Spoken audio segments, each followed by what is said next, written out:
Welcome to Garage Gym Athlete Cool Downs. These episodes are short, actionable podcasts pulled from previous interviews and content we've been publishing for the last several years. So go for a walk, hop on the rower, or clip into the bike for this cool down episode.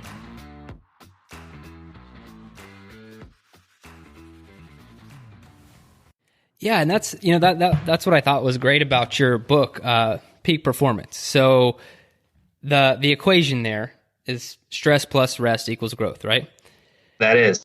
Yeah, and so I feel like in the entrepreneur space, athletic space, really any high achiever space, this could be true of elite performers in the military.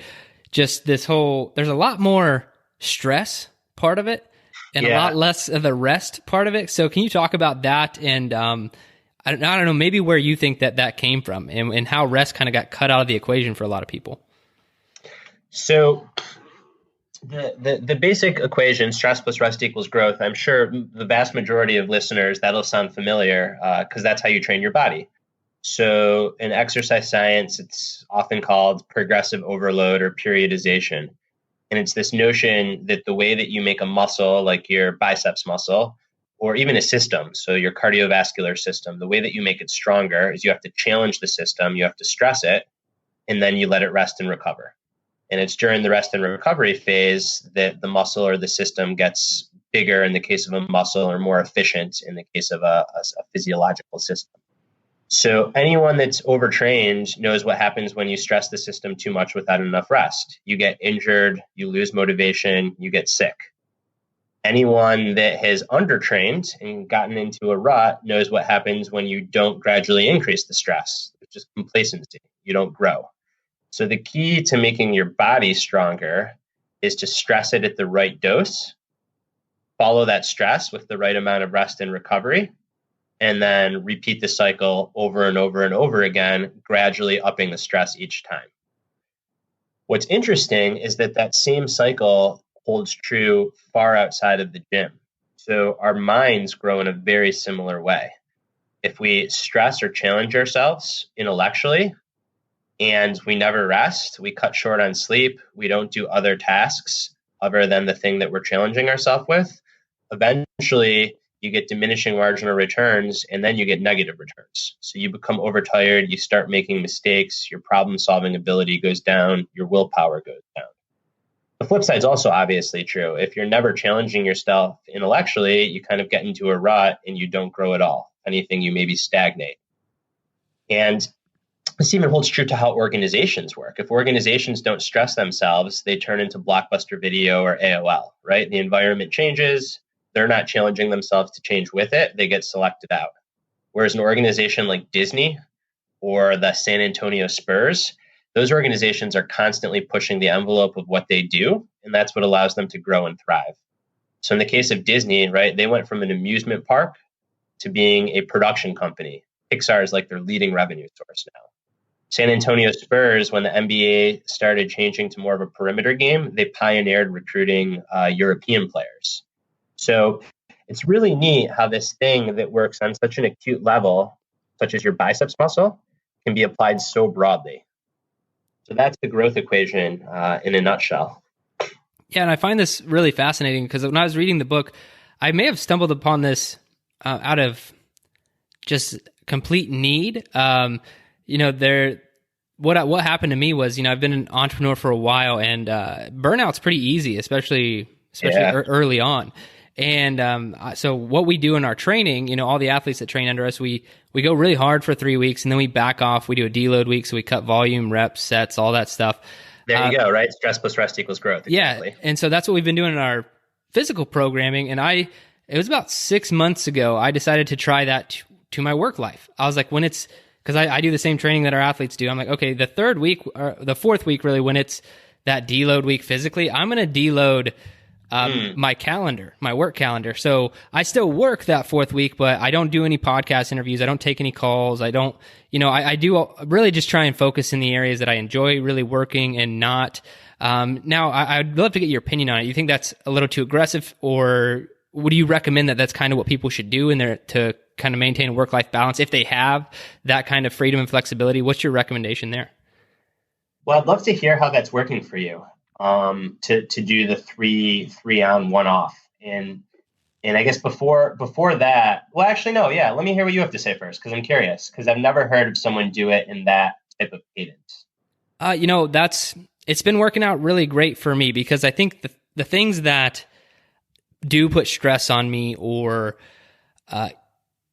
are pretty much time commitment based things like doing an interview, a podcast interview, or having calls with athletes or nutrition calls or whatever it is, because I could find myself more stressed out if I had to do X, Y, and Z in the morning, and then I had a bunch of calls in the afternoon. And if I didn't get X, Y, and Z done, then I become more stressed when I'm on the call. Yeah, because that you're stuff, thinking about it. Yeah, right. And so, and I've found a pretty good system to my day to day.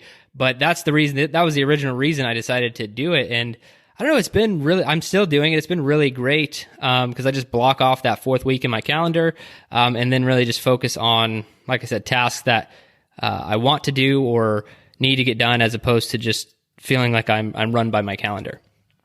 Yeah, well, I'm honored to hear that. So I'm smiling ear to ear here across the country, because that's wonderful, and I'm glad that that's worked out for you and made a positive impact. I think if you have the flexibility and the freedom to do something like that, I think it makes total sense. Exactly what Jared's describing is a beautiful way to vacillate between stress and rest. The 3 week, 1 week, I don't think that there's an exact prescription. My hunch is that if you didn't go so hard during the 3 weeks, maybe it would be every 7 weeks you take a deload week. Or if you went really hard for 2 weeks, maybe it would be 2 weeks on, 1 week off. And that's going to change over the course of a year. It's going to change over the course of a lifetime. So I think that it's really at the individual level about figuring out, well, when I go hard, what does that mean? And how hard am I going to go? When I go easy, what does that mean? And how easy am I going to go? Now, this works out really well if you're an entrepreneur, because you have a fair amount of control over your schedule. If you're working in a larger organization, you don't necessarily have that flexibility and freedom, but I think that people have more freedom than they imagine. So a lot of clients that I work with that don't have that freedom, we talk about what are their big milestones at work over the course of a year, and how can they sync up their vacation time to follow those milestones. And that works out really well for people. And it doesn't have to be a 2 week trip to Hawaii. It can just be a long weekend where you're totally checked out. The other thing that is interesting that I've worked with people to try to reclaim is the weekend. So the Western culture was initially set up to have this notion of stress plus rest equals growth. The week would be stress, and the weekend in most Judeo-Christian Western religions is Sabbath, which is a day of rest, and then you stress the system again. Over the last century, that day of rest has incrementally become a half day of rest, a few hours of rest. Right. For some people, no rest at all. So I think that's contributing to this burnout epidemic that's going on right now. Yeah, and that's why, to be honest, that's why I was so relieved when I read your book, because I've always kind of felt like, and part of the reason you probably wrote the book is just there's this this grind mentality, right? That you shouldn't take any time off and that you should just be going as hard as you can all the time, but it's just not sustainable. I mean, it's right. And that's the thing. And that's what makes it so hard to change, is that if you decide to change, you're going to get worse before you get better. Because the day that you decide, I'm going to log off at 5 p.m., or the week that you decide I'm not going to do any work on Saturday, you are going to get less done that week. So you're going to perform worse in that moment. But over the course of a couple months or a year, and certainly a career, you're going to perform so much better. So it's like, if you think of yourself as an individual, as like a for-profit company, you can chase quarterly earnings and keep on grasping, but that's not a good long-term growth strategy. Or you can be really deliberate and kind of grow more slowly, but therefore grow more sustainably over time. And you see this in athletes all the time. I mean, there's so many stories of athletes that train really, really hard and completely crush for a few years and then have very short careers because they totally burn themselves out, versus an athlete that is still performing at a really high level, say into their 40s, because they've been very tactical about their training. Now, I'd love to kind of go back, because we definitely, I think it's pretty clear what stress is. And you mentioned a few things from vacation and weekends. Do you have any other tips, strategies for anyone out there, like on the rest side of things, like maybe they have, pretty intense work schedules or whatever that they're not in control of, like what do you recommend, if anything else? I know, like I said, you already mentioned a few things, if anything else, to make sure that they're getting adequate rest recovery time frame in their life. So I'm glad that you asked this question, because the concept is one thing, but then the actual implementation and practice is another. So on a day-to-day level, I'm a big fan of thinking of your work like interval training. So 45 minutes to an hour and a half on, and then short little breaks. And those short little breaks can be walking to fill up your water bottle and going to the bathroom. So it can just be a 2-minute break. Maybe it's a 5-minute break. Maybe you're running an errand in the afternoon for 20 minutes to separate 2-hour periods of work. But just the ability to turn off your brain, step away from what you're doing for a few minutes, allows your mind to recover in an enormous way. There's really interesting research that shows that the best thing that you can do if you've been trying to solve a problem with your brain and you're stuck is to step away and go for a short walk and come back. You're like 40% more likely to solve it than if you just sat at your computer, which again is kind of like counterintuitive, because when you're working on something, you get sucked in and you're like, oh, I'm stuck. I got to try harder and try harder. But the best thing that you can do is walk away. That's why so many people report having great ideas in the shower or when they're on walks, when they're not doing the thing that they're stuck on. So day to day, again, trying to work in spurts of good, intense effort followed by mini rest. So think of it like interval training. And then on a broader scale, I think the most important thing is what bridges our days, which is sleep. So both the mind and body grow when you sleep, not during the day. All the information that you're exposing yourself to, all that stuff gets processed, filtered, and connected when you sleep. So many people are sacrificing sleep to get more done. But I've come to think about sleep as one of the most productive things someone can do. And it's not separate from the work. It's a part of the work, right? It's like any athlete that doesn't recover isn't going to get stronger. And our brains work very much the same way. And then over a longer time horizon, that's where things like vacations come into play, or other opportunities to deliberately step away from what you're doing and switch to some sort of other task.